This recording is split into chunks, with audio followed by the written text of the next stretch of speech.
Shalom dan halo teman-teman di Indonesian Service. Tanpa sadar kita sudah melewati pertengahan tahun 2021 dan sudah memasuki bulan Juli. Saudara, sebentar lagi kita akan merayakan hari Natal. Cepat ya saudara ya. Nah, tetapi untuk mengawali kuartal kedua ini, saya merasa arahan Roh Kudus untuk kita semuanya kembali fokus dan menguatkan kehidupan kerohanian pribadi kita. Saya rasa bahwa musim kita saat ini adalah untuk mengalami a personal revival with Jesus. Dari sekarang sampai akhir tahun, saya rasa bahwa ini adalah fokus utama yang Roh Kudus ingin kita lakukan. Yaitu pada saat kita masih di rumah saja dan gereja masih belum boleh berkumpul secara massal.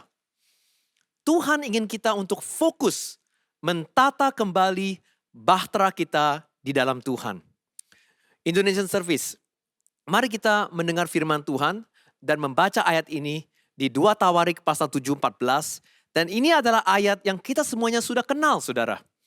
Ayat ini berbunyi demikian. Dan umatku yang atasnya namaku disebut merendahkan diri, berdoa, dan mencari wajahku, lalu berbalik dari jalan-jalannya yang jahat, maka aku akan mendengar dari sorga dan mengampuni dosa mereka, serta memulihkan negeri mereka. Saudara, dari sini kita bisa belajar satu prinsip tentang kebangkitan rohani. Dan siapa ingin mengalami kebangkitan rohani di dalam kehidupan kita, keluarga kita, dan juga negeri kita. Saudara, satu prinsip di sini yang kita bisa belajar, yaitu jikalau kita ingin melihat kebangkitan rohani terjadi di generasi kita, di negeri kami, then revival must always first begins with us. Sekali lagi, revival must first always begin with us in our own personal life with Jesus. Karena saudara, tidak akan ada revival di negeri jikalau umatnya belum mengalami personal revival. Saudara, personal revival, right? Sangat penting jikalau kita ingin melihat lingkungan kita, sekitar kita mengalami revival juga. Dan saudara, personal revival ini bentuknya adalah umatnya itu memiliki kerohanian yang sehat dan mencintai Yesus di dalam kehidupannya. Jikalau kita ingin melihat apa sih bentuknya revival, apa sih bentuknya personal revival, yaitu saudara, umatnya Tuhan itu sangat mencintai Yesus. Sangat rohani di dalam Tuhan. Mereka mengalami pertumbuhan kerohanian yang sehat dan mereka sangat mencintai Yesus di dalam kehidupan mereka masing-masing. Nah saudara, ini yang saya ingin tekankan di awal kuartal kedua ini saudara. Sebelum saudara, right, negara-negara mulai terbuka dan begitu banyak orang yang sudah tervaksinasi lagi dan kita kembali lagi seperti dulu atau seperti normal, saudara, ke depannya kita tidak tahu apa yang Tuhan ingin lakukan untuk gerejanya. Tetapi saya percaya bahwa Tuhan sedang melakukan sesuatu yang baru di dalam kehidupan kita, gereja, dan untuk masa depan kita semuanya. Siapa bisa berkata amin? Saya percaya bahwa ini adalah awal daripada kebangkitan rohani yang Tuhan ingin sediakan untuk gerejanya. Tetapi saudara, sebelum hal ini terjadi, Tuhan memberikan kita satu waktu. Kita di rumah saja.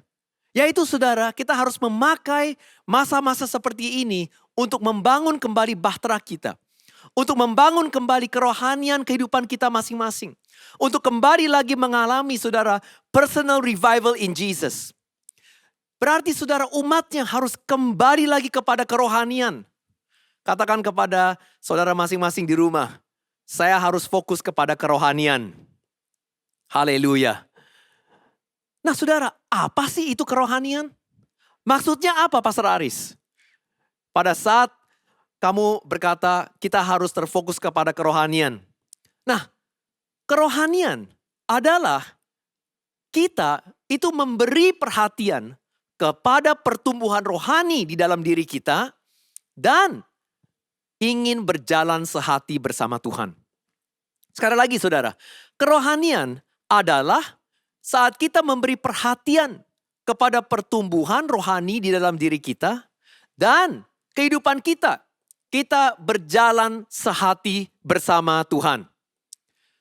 Nah saudara, dan kita lihat dari ayat tadi saudara, 2 Tawarik 7:14. Dan saudara dalam bahasa Inggris, ayat ini dimulai dengan kata, if my people who are called by my name will humble themselves and pray. If. Berarti, if adalah sebuah kondisi. Supaya saudara, kita semua bisa mengalami janji Allah yang tadi disebut yaitu revival. Ada sebuah kondisi supaya kita bisa mengalami revival. Dan kondisinya tadi yang kita telah lihat dan kita telah baca adalah doa dan penyembahan. Doa dan penyembahan. Haleluya. Saudara, ini yang kita harus tata kembali di dalam kehidupan kita. Di saat kita masih di rumah saja dan masih saudara mengalami pandemik saat ini. Tuhan ingin kita, sudah sekian lama saudara kita ibadahnya online, kita harus kembali lagi menanyakan kepada diri sendiri. Bagaimana dengan kondisi doa saya? Bagaimana dengan kondisi penyembahan saya dengan Tuhan? Apakah masih hidup? Apakah masih sehat? Nah saudara, kita saudara sudah terbiasa untuk tergantung dengan gereja, untuk datang ke gedung gereja, untuk menyembah Tuhan, untuk berdoa. Tetapi pada saat kita tidak bisa melakukannya, ini adalah saat, ada momen di mana Tuhan ingin kita semuanya untuk saudara membangun bahtera kita sendiri. Di mana kita tidak perlu stimulasi dari luar, tetapi saudara dengan hati yang mengasihi Tuhan, dengan passion yang murni, kita ingin mencari Tuhan. Dan ini adalah awal daripada kebangkitan rohani. Di mana saudara, kita mencari Tuhan bukan karena sebuah religious duty, tetapi kita ingin mencari Tuhan karena kita benar-benar mencintai Dia. Karena kita ingin benar-benar dekat dengan Dia. Itu sebabnya kita harus kembali lagi saudara, membangun kerohanian kita masing-masing di dalam Tuhan. Kita harus kembali lagi membangun doa dan penyembahan kita. Nah saudara, pertumbuhan rohani pertama yang saudara dan saya harus perhatikan dan bangunkan kembali lagi atau kuatkan sekali lagi adalah yang pertama, kehidupan doa. Tadi kita telah baca di ayat 2 Tawarik. If my people who are called by my name will humble themselves and pray. Saudara, apakah kehidupan doa kita masih sehat atau sudah tidak lagi bertumbuh dan sudah tidak lagi dekat dengan Tuhan? Ini adalah pertanyaan yang kita harus jujur. Nah saudara, kenapa saudara doa kita harus perhatiin? Kehidupan doa kita harus perhatiin. Saudara, mari kita lihat apa yang Yesus lakukan di awal pelayanannya setelah dibaptis oleh Yohanes dan ditabiskan oleh Allah. Mari kita lihat apa yang Yesus pertama lakukan pada saat dia memulai atau mengawali pelayanannya. Kita lihat Yohanes pasal 2, 13, 16. Haleluya. Amin. Ayo kita baca ayat ini. Yesus menyucikan bait Allah. Ini adalah judul daripada pasal ini saudara. Ketika hari raya Paskah, orang Yahudi sudah dekat, Yesus berangkat ke Yerusalem. Dalam bait suci didapatinya pedagang-pedagang lembu, kambing domba dan merpati. Dan penukar-penukar uang duduk di situ. Ia membuat cambuk dari tali lalu mengusir mereka semua dari bait suci. Dengan semua kambing domba dan lembu mereka. Uang penukar dihamburkannya ke tanah dan meja-meja mereka dibalikannya. Dan kepada pedagang-pedagang merpati ia berkata, ambil semuanya ini dari sini, jangan kamu membuat rumah Bapakku menjadi tempat berjualan. Wow. Nah saudara, kita semua tahu peristiwa ini ya, amin. Tetapi saudara, menariknya adalah dari beberapa terjemahan dan pakar Alkitab, nyatanya atau ada kemungkinan Yesus, sebanyak 2 kali mengusir para pedagang dan penukar uang dari bait Allah di Yerusalem. Berapa kali? 2 kali. Nah, di pikiran kita itu hanya terjadi sekali saja. Tetapi jikalau kita baca Alkitab, ada kemungkinan ya, di mana Yesus melakukan peristiwa ini, kejadian ini sebanyak 2 kali. Yang pertama adalah di sini, yaitu di awal pelayanannya di Yohanes pasal 2. Dan yang kedua kalinya adalah di mana kita semuanya saudara, ini selalu pikir bahwa ini adalah sekali saja Yesus melakukan peristiwa ini. Yaitu saudara, sebelum ia disalibkan di pekan akhirnya di Matius pasal 21. Jadi ada kemungkinan para pedagang dan pemimpin bait Allah sama sekali di Yohanes pasal 2, setelah saudara mengalami peristiwa ini diusir oleh Yesus dari bait Allah dan dibalikkan meja-mejanya oleh Yesus, saudara, ada kemungkinan para pedagang dan pemimpin bait Allah sama sekali tidak menggubris pernyataan Yesus di Yohanes pasal 2. Dan setelah peristiwa ini, kembali melanjutkannya kegiatannya seperti biasa. Oleh sebab itu, makanya untuk kedua kalinya, Yesus mendatangi bait Allah sekali lagi di akhir pelayanannya dan melakukan hal yang sama untuk memperingati mereka. Jadi ini ada kemungkinan saudara. Nah saudara, tetapi hari ini saya tidak mau berdebat dengan saudara. Berapa kali Yesus melakukan hal ini. Tetapi yang ingin saya tekankan kepada saudara adalah di awal atau di akhir pelayanannya. 1 kali atau 2 kali Yesus melakukannya. Yang penting adalah maknanya. Yaitu apa? Yesus sangat prihatin dengan kondisi bait Allah bagi umatnya. Benar gak saudara? Yesus sangat prihatin. Right? Dan Yesus ingin menyucikan bait Allah untuk umatnya. Saudara, di Yohanes yang tadi kita telah baca. Masalahnya adalah kenapa Yesus marah dan murka sampai-sampai mengusir semuanya keluar dari bait Allah dan membalikkan meja-meja di sana saudara. Kenapa Yesus melakukan hal tersebut? Saudara, karena masalahnya adalah di Yohanes tadi kita telah baca. Mereka ini berdagang dan menukar uang di mana saudara? Di dalam bait Allah. Saudara, mereka berdagang dan menukar uang, right? Mengubah bait Allah menjadi tempat berdagang dan mereka melakukan aktivitas ini semuanya di mana? Di dalam bait Allah. Nyatanya saudara, tempat pelataran atau dalam bahasa Inggris, the outer courts, itu telah berubah menjadi tempat dagang. Saudara, berarti mereka sudah tidak lagi berdagang di luar komplek gereja. Tetapi semua kegiatan, right, itu sudah terjadi di dalam komplek gereja, di dalam halaman gereja. Ibarat saudara, seperti kita di Indonesia, di dalam komplek gereja, itu udah berubah menjadi seperti Tanah Abang. Dan saudara, semrawut sekali. Dan ada 2 hal di sini yang membuat Yesus geram. Sekaligus menjadi pelajaran bagi kita semuanya mengenai kehidupan doa yang kita harus kuatkan sekali lagi. Yang kita harus perhatikan sekali lagi. Yang pertama, yaitu apa saudara? Kenapa Yesus murka dan geram? Karena yang pertama, convenience has replaced commitment. Convenience has replaced commitment. Indonesian Service. Masalahnya adalah begini. Sebelum para pedagang dan penukar uang berjualan di dalam bait Allah, tahu nggak saudara? Tadinya mereka ini berjualan bukan di dalam bait Allah. Tetapi mereka melakukan semuanya ini tadinya di bawah bukit di lembah Kidron.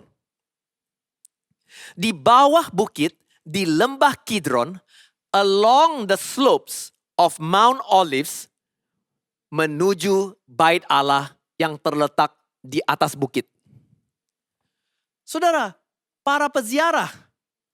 Mereka yang ingin melakukan ibadah. Mereka dari seluruh kota-kota di luar datang mendatangi Yerusalem untuk melakukan ziarah. Dan pada saat mereka datang mengunjungi bait Allah, saudara. Saudara, mereka ini harus jalan menanjak, right, menuju bait Allah yang berada di atas Gunung Zaitun, at the top of Mount Olives. Dan saudara, di pinggiran jalan tersebut, mereka ini para pedagang dan penukar uang, mereka melakukan transaksi dan pada berjualan di mana? Di pinggiran jalan menuju bait Allah along the slopes up Mount Olives. It's just like kita orang Indonesia, kita semua pasti kenal. Kalau perjalanan kita ke puncak, kanan kiri kita itu banyak yang berjualan pada saat kita sedang menuju puncak. Nah saudara, hal yang sama terjadi pada saat itu. Bait Allah terletak di atas bukit. Dan bagi para orang yang ingin berziarah, yang ingin beribadah di bait Allah saudara, mereka perlu dan diharuskan untuk membawa korban binatang. Dan saudara, dan mereka wajib membelinya dengan uang resmi yang hanya bisa dipakai untuk kegiatan ritual di bait Allah. Oleh sebab itu, mereka saudara, right, itu menawarkan, right, service seperti apa? Jual korban binatang dan menukar uang supaya mereka bisa pakai uang yang resmi di komplek bait Allah. Dan semuanya ini dilakukan di bawah dan di pinggiran bukit. Saat mereka menanjak bukit menuju bait Allah, terpisah dari komplek bait Allah. Tetapi tahu nggak saudara apa yang terjadi? Lama demi lama, karena mereka harus susah payah naik bukit, membawa korban binatang, berjalan jauh, nanjak ke atas. Para pedagang dan pemimpin bait Allah mulai memindahkan lokasi berjualan dan mulai mendekati halaman bait Allah supaya mereka tidak perlu susah payah menanjak ke atas membawa barang-barang yang berat. Dan saudara, sampai-sampai saudara, mereka akhirnya mulai memindahkan lokasi lebih dekat kepada bait Allah dan sampai pada akhirnya sampai masuk di dalam bait Allah dan mulai berjualan di dalam bait Allah. Saudara, semuanya ini dilakukan untuk apa? Nyatanya adalah demikian. Semuanya ini dilakukan karena untuk kemudahan. All these things are done in the name of convenience. Demi kemudahan. Mereka rela kompromi kualitas ibadah di dalam bait Allah. Saudara, suasana semrawut, suasana ribut, dan suasana yang begitu kacau, berjualan di antara orang yang juga sekaligus beribadah di tempat yang sama. Saudara, mencelakan nama baik Tuhan dan fungsi bait Allah yang suci. Dan saudara, pada Yesus melihat semuanya ini, rumah Tuhan diubah menjadi tempat berdagang. Saudara, ini membuat Yesus sangat murka dan geram. Dan dia mulai berfirman, ambil semuanya ini dari sini. Jangan kamu membuat rumah Bapakku menjadi tempat berjualan. Saudara, bukankah saat ini, jikalau kita perhatikan kondisi kita hari ini, jikalau tidak hati-hati, convenience can replace our commitment to God. Saudara, jikalau kita saudara perhatikan kondisi kita hari ini, kondisi kerohanian kita hari ini saudara. We have to ask ourselves this question. Has convenience replaced our commitment to God? Karena saudara, datang ke rumah Tuhan untuk beribadah sudah bisa diganti dengan saat ini membuka komputer kita di rumah untuk beribadah. Saudara, gak perlu ganti baju yang baik, yang bagus. Saudara, seapa adanya, saudara bisa langsung beribadah. Online telah membuat segalanya lebih mudah dan lebih enak untuk kita. Dan hari ini pun dan saat ini pun, jikalau kita bosan mendengar pengkhotbah A, right? Kita tinggal switch over to another church YouTube and watch pengkhotbah B. Saudara jangan salah, saya tidak menyalahkan ini dan saya sendiri merasa bahwa online church akan tetap diperlukan setelah pandemik ini selesai. Tetapi yang kita harus jaga, yang kita harus perhatikan adalah jangan sampai kemudahan menggantikan komitmen kita kepada Tuhan dan kepada rumah Tuhan. Saudara, kemudahan, convenience, jikalau tidak diperhatikan, tanpa sadar akan menyerap di dalam hati kita dan secara perlahan menggantikan nilai kita terhadap komitmen. Dan saudara, jikalau kita tidak hati-hati, jikalau kita saudara tanpa sadar telah menggantikan komitmen dengan convenience, dengan segalanya mau mudah, segalanya mau gampang. Jadi saudara, jikalau memerlukan sedikit effort, jikalau memerlukan sedikit usaha, jikalau memerlukan sedikit menunggu waktu yang lebih lama, saudara kita tidak mau. Kita meremehkan semuanya hal ini. Kita meremehkan proses Tuhan. Dan saudara akhirnya kita menggantikan komitmen kita kepada Tuhan, penyembahan kita kepada Tuhan dengan convenience. Saudara tadinya kita giat untuk mencari Tuhan. Sekarang sudah digantikan oleh instan, oleh kemudahan. Proses diganti oleh the immediate. Saudara, hal-hal yang perlu waktu menunggu, hal-hal yang perlu kita berkorban untuk Tuhan, sudah tidak lagi dipentingkan, diremehkan. Dan kita ganti with the instant, with the immediate, and with the now. Nilai doa yang seharusnya menjalin hubungan dengan Tuhan. Dan supaya kita bisa belajar menunggu sampai Ia berbicara kepada kita. Dan kita saudara tidak boleh terburu-buru mendorong Tuhan untuk melakukan sesuatu bagi kita. Tuhan ingin kita belajar untuk menunggu Dia. Saudara semuanya ini diganti dengan nilai for the instant, for the immediate, and for the now. Kita juga gantikan semuanya ini dengan aktivitas rohani supaya kita bisa diberkati. Jadi saudara, tadinya doa adalah sesuatu yang kita jalin untuk mendekat dengan Tuhan. Yang kita lakukan supaya kita bisa menjalin hubungan dengannya. Kita gantikan nilai doa dengan sebagai aktivitas rohani supaya bisa diberkati. Kita gantikan saudara nilai doa, right, sebagai sebuah aktivitas rohani supaya kita bisa tawar-menawar dengan Tuhan. Supaya kita bisa mendapati berkat. Dan saudara, pada Yesus melihat semuanya hal ini. Yang terjadi di dalam bait Allah. Yang terjadi di rumah Tuhan. Dia geram dan murka. Karena ini bukanlah tujuan Tuhan untuk kehidupan doa kita. Haleluya. Ini bukanlah tujuan. Right? Tujuan Tuhan bagi kehidupan doa kita. God is not willing to be used by us. He wants to use us. Not be used by us. How many of you can say amen? Indonesian Service. Jemaat yang dikasihi Tuhan. Kembalilah kepada tujuan yang benar. Untuk kehidupan doa kita. Berhentilah tawar-menawar dengan Tuhan.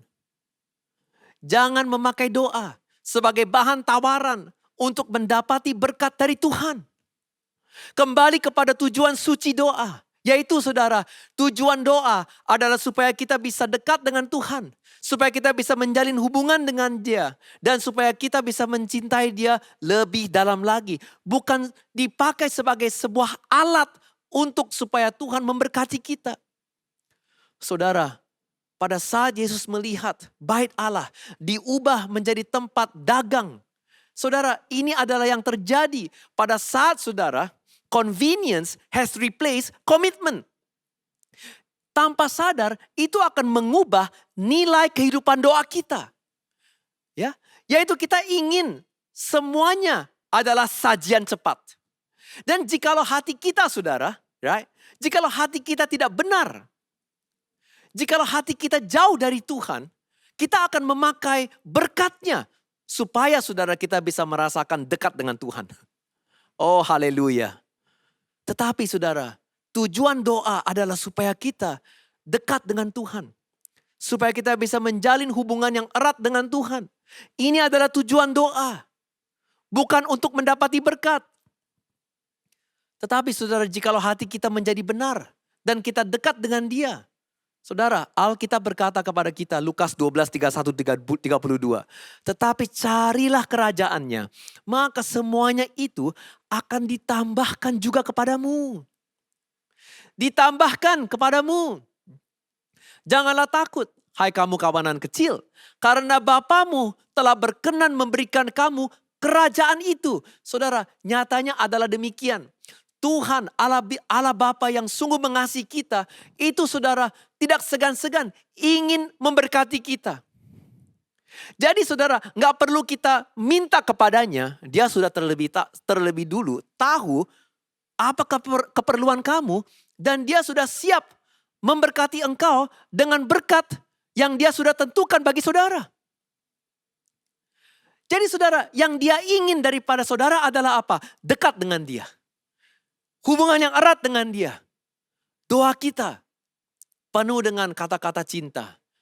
Kata-kata adoration. Kata-kata penyembahan.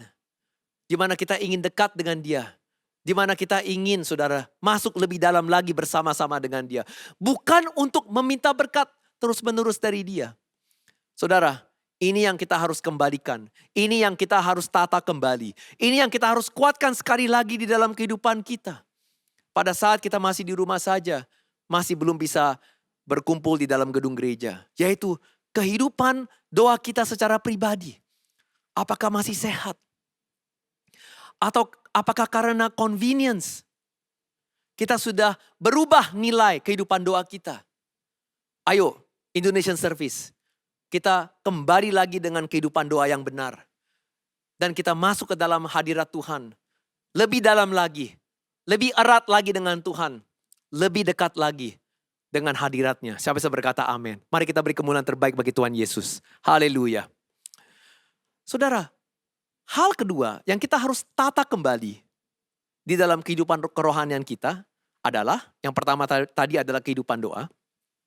Dan yang kedua adalah penyembahan. Katakan bersama-sama saya, penyembahan. Haleluya. Saudara, kita lihat tadi di ayat 2 Tawarik 7:14. Dan umatku yang atasnya namaku disebut merendahkan diri, berdoa, dan mencari wajahku. Saudara, kembali lagi kepada peristiwa tadi di bait Allah. Setelah Yesus mengusir pedagang dan penukar uang, saudara, murid Yesus teringat ayat ini saudara. Di Yohanes pasal 2 ayat 17, Alkitab berkata, maka teringatlah murid-muridnya bahwa ada tertulis, cinta untuk rumahmu menghanguskan aku. Saudara, pada saat Yesus mengusir para pedagang, saudara, saking geramnya Yesus, saking murkanya Yesus, right? Karena para pedagang, right, telah mencelakan kesucian bait Allah. Saudara, Yesus secara geram dan murka mengusir mereka ke semua keluar, dan murid-muridnya melihat peristiwa ini dan teringat kata-kata Daud di Mazmur pasal 69 ayat 10 yang berbunyi demikian. Sebab cinta untuk rumahmu menghanguskan aku, dan kata-kata yang mencela engkau telah menimpa aku. Wow. Saudara, nyatanya pada murid-murid Yesus, right, menuliskan perkataan demikian, mereka teringat dengan ayat Mazmur 69 tadi. Yaitu murid-murid Yesus menyamakan ekspresi cinta Yesus terhadap bait Allah dengan cinta yang Daud lontarkan tadi di Mazmur. Bagaimana Daud begitu mencintai Allah sampai rela dia dicela, dimusuhi oleh teman atau orang dekat dia sendiri. Dia rela untuk dikucilkan demi cinta dia terhadap Tuhan. Artinya saudara, cinta yang disebut di sini bukan berarti saudara, Yesus marah karena gedung gereja, right? Itu sudah berubah menjadi pasar. Saudara, cinta yang disebut di sini bukan berarti mencintai gedung gereja atau mencintai indahnya bait Allah. Melainkan yang dimaksud di sini adalah cinta untuk pengabdian kita kepada Tuhan. Sekali lagi saudara, cinta yang disebut di sini adalah cinta untuk pengabdian kita kepada Tuhan. Saudara, karena Yesus begitu mencintai bait Allah, mencintai Allah, pengabdiannya kepada Tuhan dan kepada rumah Tuhan begitu besar. Right? Begitu dalam. Oleh sebab itu dia melihat pada saat rumah Tuhan berubah menjadi tempat berdagang. Dan rumah Tuhan, nama Tuhan tercela. Saudara, dia menjadi murka. Dan pada murid-murid Yesus melihat hal tersebut. Mereka teringat dengan perkataan Daud di Mazmur 69. Dan mereka menyamakan the zeal of David towards God to be the same of the zeal of Jesus towards God's house. Why is it that Jesus was so angry? Number 2, because convenience has eroded the zeal of God towards His house. Convenience can erode the zeal of God towards His house. Saudara tahu nggak, bait Allah adalah tempat di mana kita bisa menyembah Dia. Dan kita harus mencari wajahnya. Ini adalah tujuan utama, fungsi utama bait Allah. Di mana kita bisa masuk, kita bisa mendekati Tuhan. Kita bisa mencari wajahnya. Saudara, bait Allah bukan tempat untuk mencari uang. Bukanlah tempat untuk kita bisa mencari networking. Atau mencari customer baru. Atau tempat di mana kita bisa cuan. You know what, church? The issue here is not Jesus is against buying and selling. But the issue here is worship. The issue here is worship, penyembahan. Legitimate action, buying and selling, but doing it at the wrong place. Yesus sama sekali saudara, tidak saudara, against buying and selling. Tetapi yang dia against adalah legitimate action is done at the wrong place. Saudara, lebih mudah dan gampang kita mengakses berkat. Lebih malas kita untuk mencari sang pemberi berkat. Sekali lagi saudara, haleluya. Lebih mudah dan gampang kita mengakses berkat. Lebih malas kita untuk mencari sang pemberi berkat. Saudara, jikalau kita datang ke rumah Tuhan. Dan kita saudara ketagihan, diberkati karena kita datang ke rumah Tuhan. Dan kita mulai berkomitmen di dalam rumah Tuhan. Kita berkomitmen untuk melayani Tuhan. Dan karena semuanya ini saudara, kita diberkati. Akhirnya saudara, kita ketagihan. Dan jangan-jangan saudara, tujuan kita untuk datang ke gereja bukanlah untuk mencari sang pemberi. Tetapi saudara tujuannya supaya kita bisa mendapat upah diberkati.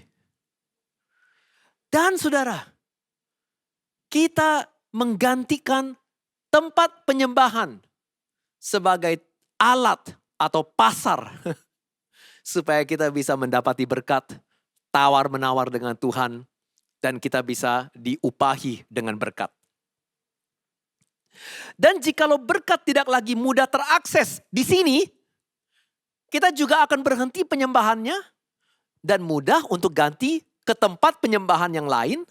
Supaya kita bisa diupahi, diberkati. Dan mendapati berkat yang kita selama ini dambakan.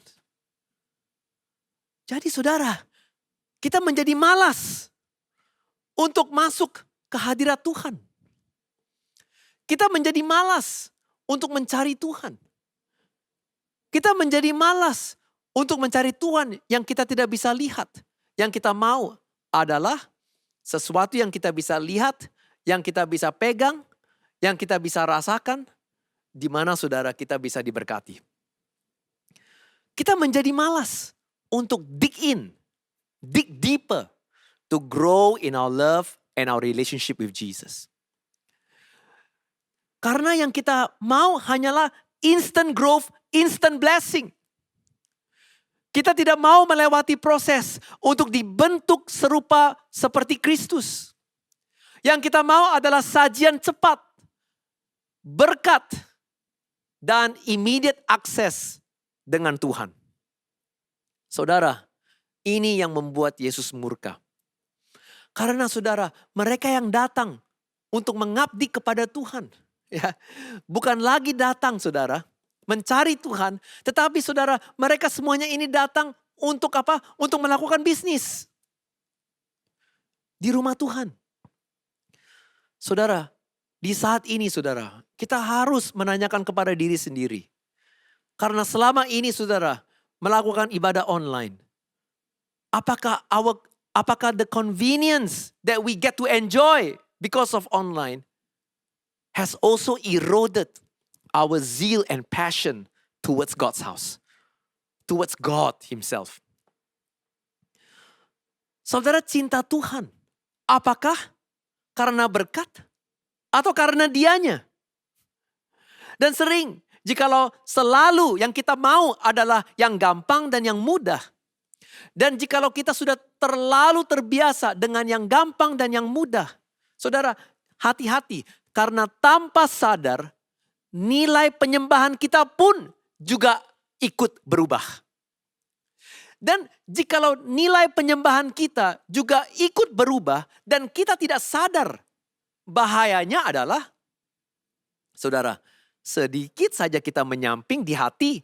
Saudara, kita tahu sedikit saja kita menyamping, saudara, ujungnya akan berakhir di tujuan yang salah. Benar gak saudara? Tadinya saudara menyembah Tuhan, tetapi sekarang sudah tidak lagi menyembahnya. Karena sudah diganti dengan penyembahan berhala. Indonesian Service, kita harus hati-hati. Every good thing can become a dangerous thing when it has become the ruling thing inside your heart. Who has become the ruler in your heart?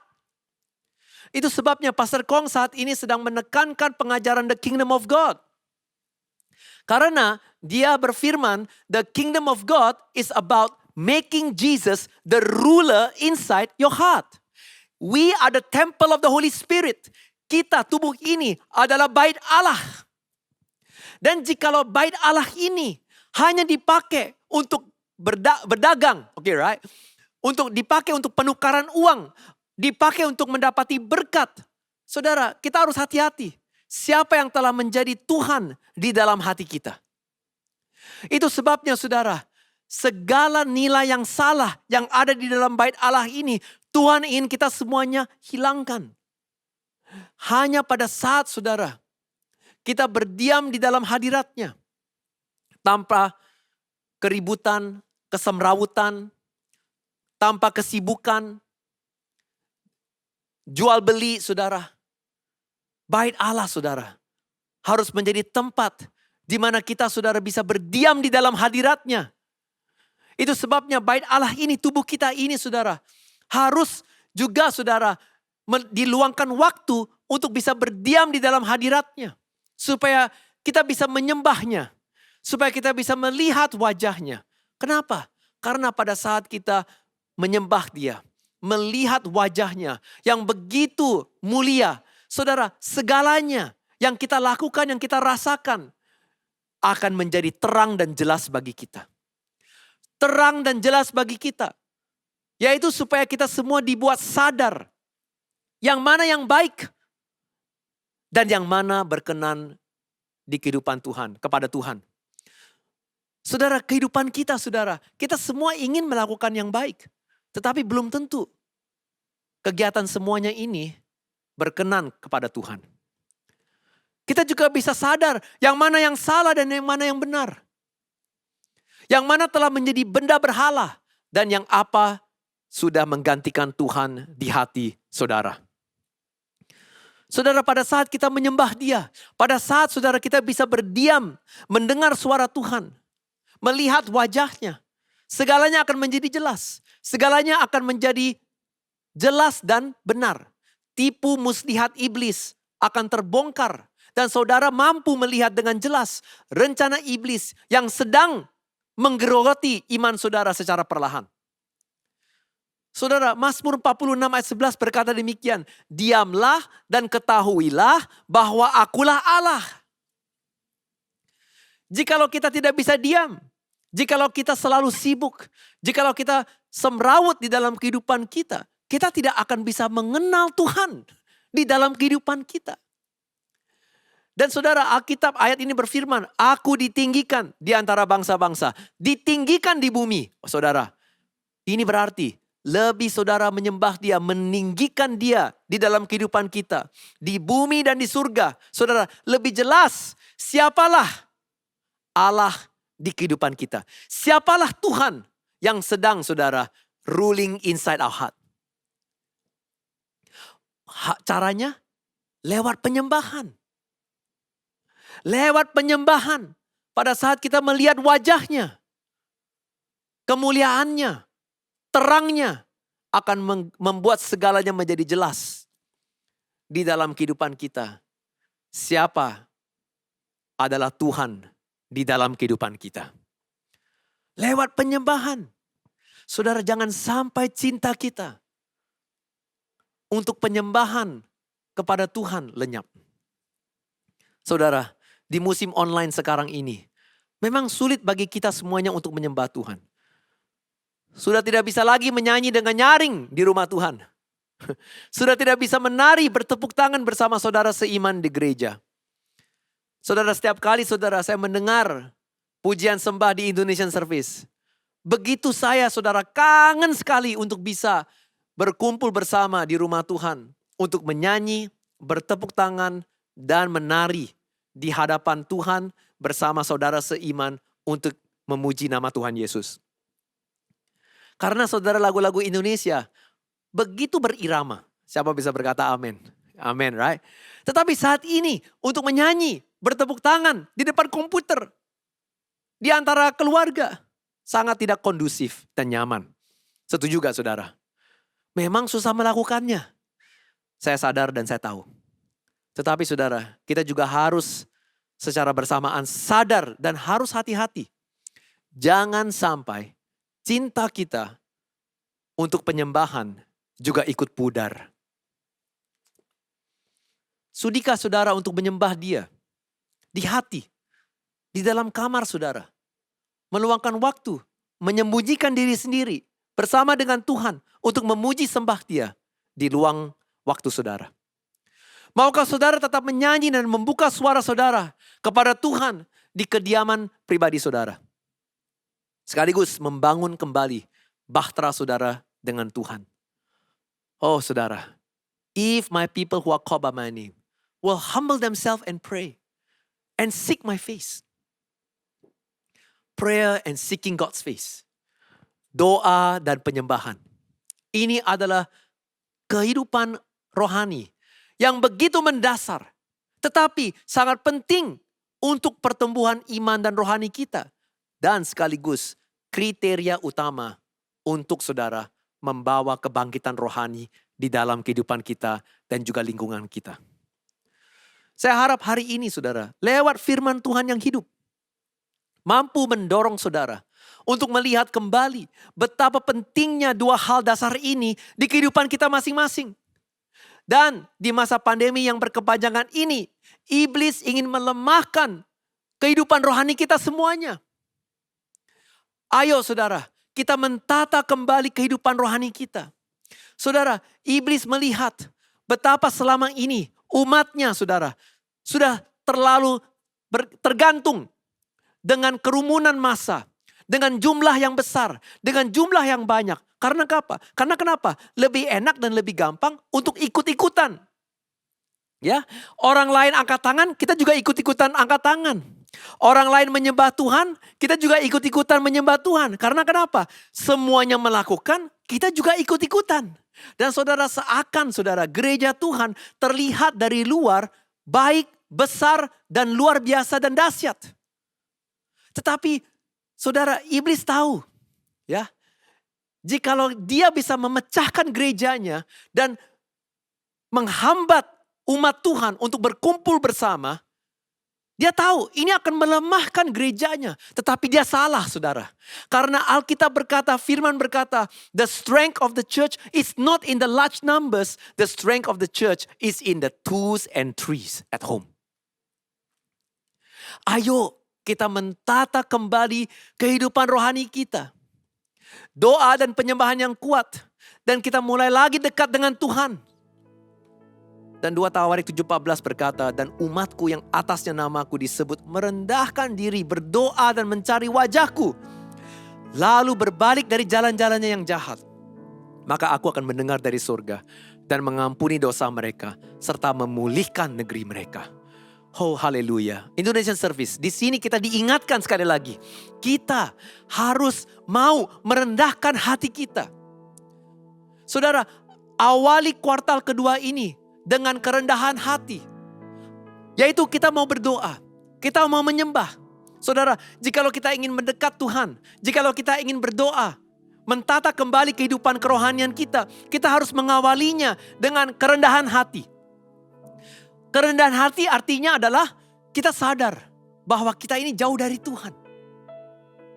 Bahwa kita ini sudah tidak lagi sedekat dengannya. Atau sudah tidak lagi memperhatii pertumbuhan rohani kita. Ini adalah postur pertama jikalau kita semua ingin mengalami revival di dalam kehidupan kita. Humility. Bukannya protes. Enggak kok Pastor Haris. Kamu keliru ini. Saya enggak jauh dari Tuhan kok. Saya rajin kok berdoa. Saya rajin kok beribadah. Saya enggak kok menempatkan hal-hal yang berhala menggantikan Tuhan di dalam hati saya. Enggak kok. Ini bukan untuk saya. Firman Tuhan hari ini bukan untuk saya. Nyatanya adalah begini saudara. Sebesar-besarnya kita sebagai hamba Tuhan atau sekecil-kecilnya kita sebagai umatnya yang masih baru percaya kepada Tuhan. Nyatanya kita semuanya harus memiliki humility dan selalu sadar bahwa kita senantiasa selalu memerlukan Tuhan. Siapa yang berkata amin? Dan pada waktu kita mengalami dan merasakan humility ini saudara, baru kita akan mau berdoa dan mencari wajahnya. Saudara, orang yang selalu merasa bahwa dia sudah dekat dengan Tuhan tidak mau untuk mendekati dia lebih dalam lagi. Karena di dalam pikiran dia ini sudah rohani. Tetapi saudara, ayat ini berkata, akibat daripada itu, saudara, jikalau kita mau merendahkan hati kita, jikalau kita saudara mau berdoa dan mencari wajahnya, sehebat-hebatnya kita sebagai orang yang sangat rohani, orang yang sudah melayani Tuhan begitu lama, kita semua pasti akan sadar, masih ada kehidupan yang tidak benar. Masih ada hal yang kita harus lakukan untuk lebih dekat lagi dengan Dia. Dan akibat daripada semua ini adalah kita semua akan mau balik dari jalan yang jahat. Wow, itu akan mengakibatkan kita semuanya untuk repent before the Lord. Dan kita melihat di sini, repentance always precedes revival. Repentance always precedes revival. Indonesian Service, itu sebabnya sebelum kita melihat revival di lingkungan kita, Tuhan ingin kita secara pribadi mengalami a personal revival. Karena kehidupan rohani yang sehat dan bertumbuh, hati yang suci dan dekat dengan Tuhan, kehidupan yang kembali lagi kepada Tuhan dan penuh integritas, ini akan saudara membawa kebangkitan rohani di dalam kehidupan kita dan lingkungan kita. Mari Indonesian Service, kita bertekad dan committed untuk mentata lagi bahtera kita masing-masing di kehidupan kita. Lewat doa dan penyembahan. Kembali lagi kepada Tuhan. Kuatkan lagi bahtera kita masing-masing. Dan saudara, kita sedang disiapkan oleh Tuhan untuk menerima daripadanya a new move of God when this pandemic is over. How many of you can say amen? Jikalau saudara percaya, mari kita beri kemuliaan terbaik bagi Tuhan Yesus. Haleluya, haleluya. Indonesian Service, mari kita berdoa. Mari kita committed untuk hari ini sampai akhir tahun. Kita tata kembali kehidupan doa kita dan penyembahan kita. Kita tidak perlu masa. Kita tidak perlu ikut-ikutan. Kita tidak perlu stimulasi dari luar. Mari kita saudara berdoa, menyembah Dia dengan motivasi cinta kepada Tuhan. Kita cinta lagi Yesus. Kita mau dekat dengan Dia. Dan saya percaya saudara pasti akan mengalami kebangkitan rohani di dalam kehidupan saudara masing-masing. Semua yang percaya mengatakan amin. Mari kita beri kemuliaan sekali lagi bagi Tuhan Yesus. Haleluya, haleluya. Mari Indonesian Service, kita semua angkat tangan kita tinggi-tinggi. Kita berdoa dalam bahasa roh. Syukur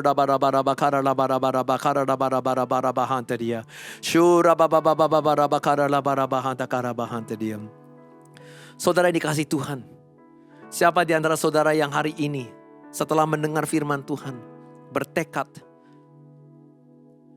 ingin mentata kembali kehidupan doa saudara dan penyembahan saudara. Dan saya ingin doakan saudara, jikalau ini adalah doa saudara, jikalau ini adalah kemauan saudara, saya ingin saudara angkat tangan saudara tinggi-tinggi, dimanapun saudara berada. Dan saya akan doakan saudara. Dan pada saat saudara mendengar doa saya, taruhlah satu tangan di atas hatimu. Biarlah ini menjadi doa saudara kepada Tuhan sendiri. Di mana saudara bertekad untuk kembali lagi kepada Tuhan. Kehidupan doa yang sehat. Penyembahan yang erat dengan Tuhan. Amin. Jikalau saudara sudah siap. Dan ini adalah kemauan saudara. Angkat tangan saudara tinggi-tinggi. Taruhlah satu tangan di atas hati saudara. Dan mari kita bersama-sama berdoa. Saya doa untuk saudara. Tuhan Yesus, Roh Kudus, Engkau sedang menjamah semua jemaat yang sedang di rumah saja. Dan Engkau melihat hati mereka masing-masing saat ini. Di mana mereka Tuhan telah membuat sebuah keputusan untuk mentata kembali bahtera mereka, kehidupan doa, penyembahan mereka masing-masing. Oleh sebab itu Roh Kudus, Engkau ajak mereka masuk. Bawa mereka masuk ke dalam hadirat-Mu. Supaya Tuhan dari sekarang Tuhan sampai akhir tahun ini kita bisa melihat dan mendengar begitu banyak Indonesian Service Member mengalami kebangkitan rohani. Mengalami saudara pewahyuan, pencerahan. Mengalami saudara kehidupan yang baru bersama-Mu Tuhan Yesus. Mengalami kehidupan doa yang dinamis. Penyembahan yang begitu dalam Tuhan. Tuhan Yesus, saya berdoa hari ini, saat ini Engkau menjamah mereka. Dan pada saat Engkau menjamah mereka, seakan Tuhan, Engkau sedang Tuhan membangun selera mereka terhadap kerohanian. Ya, saat ini Tuhan, bangunkan selera mereka terhadap kerohanian. Dan pada saat mereka mencicipinya, mereka akan ketagihan dengan hadirat-Mu dan ingin mencari-Mu lebih dalam lagi. Dalam nama Tuhan Yesus saya berdoa. Syukur dia. Roh Kudus saat ini jamah mereka masing-masing. Saya percaya dan saya berdoa. Semua yang percaya mengatakan amin. Mari kita beri tepuk tangan yang paling meriah kepada Tuhan Yesus. Haleluya, amin. Indonesian Service, ayo kita kembali lagi kepada Tuhan. Right? Kehidupan kerohanian kita secara pribadi lebih kuat lagi, lebih erat lagi, mencintai Yesus lebih dalam lagi. Siapa yang berkata amin? Saudara, jangan lupa saudara melakukannya, memulai kegiatan aktivitas ini. Dan sebelum saya selesai dan saya kembalikan saat ini, momen ini untuk persembahan, saya ingin ingatkan kepada saudara, bulan depan di bulan Agustus adalah kita akan merayakan 17 Agustus, Hari Kemerdekaan Indonesia. Dan saudara, stay tuned to what is in store for Indonesian Service for the month of August. Kita akan dan kita sedang merencanakan melakukan on-site service di bulan Agustus saja. Oleh sebab itu, pastikan saudara ikuti Instagram kami dan supaya saudara semuanya bisa melihat dan tahu the latest news for Indonesian Service. God bless you and have a great weekend. Thank you. Haleluya, saya percaya bahwa kita semua telah diberkati oleh firman Tuhan yang telah disampaikan.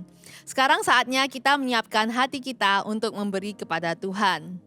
Saya mau membagikan tentang kisah Maria dan Marta yang berada di Lukas 10. Di Alkitab dikatakan bahwa Maria ini duduk dekat kaki Tuhan dan terus mendengarkan perkataannya. Sedang Marta sibuk sekali melayani. Ia mendekati Yesus dan berkata, "Tuhan, tidakkah Engkau peduli bahwa saudaraku membiarkan aku melayani seorang diri? Suruhlah dia membantu aku." Tetapi Tuhan menjawabnya, "Marta, Marta, engkau khawatir dan menyusahkan diri dengan banyak perkara. Tetapi hanya satu saja yang perlu. Maria telah memilih bagian yang terbaik yang tidak akan diambil daripadanya." Saudara, dari sini kita dapat pelajari tentang komplain Marta dan tanggapan Yesus. Komplain Marta mengenai tindakan apa yang telah dia lakukan. Sedangkan tanggapan Yesus lebih mengenai sikap hatinya. Dia berkata bahwa Marta terlalu khawatir, menyusahkan diri, dan salah fokus. Dari sini kita dapat mempelajari dua hal. Yang pertama, kita harus memberi dan melayani dengan rendah hati. Marta menginginkan apresiasi. Dia berkata pada Yesus, "Tuhan, tidakkah Engkau peduli?" Barangkali dia merasa dia telah melakukan banyak untuk kerajaan Allah. Dia telah memenangkan jiwa-jiwa dengan cara mengundang Yesus ke dalam rumahnya supaya saudara-saudaranya mendengarkan firman Tuhan. Dia juga telah menyiapkan hidangan yang terbaik untuk Tuhan Yesus dan murid-muridnya.